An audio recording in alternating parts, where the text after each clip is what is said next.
ክቡራትና ክቡራን ተመልካቾቻችን እንደምን አረፈዳችሁ። ልክ በሁለት ሰዓት ጠብቁን።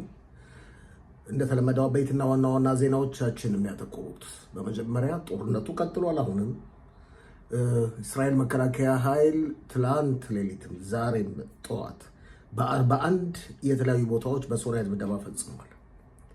ታጋቾችን ለማስለቀቅ የሚደረገው ድርድር በካታር ዶሃ ታድሷል። በይሁዳና ሰማሪያ ቀበሌዎችም የእስራኤል መከላከያ ኃይል ዘመቻውን እንደቀጠለ ነው። 2 ሽብር ፈጣሪዎች ተደምስሰዋል። እነዚህና ሌሎችን ልክ 2 ሰዓት ጠብቁን።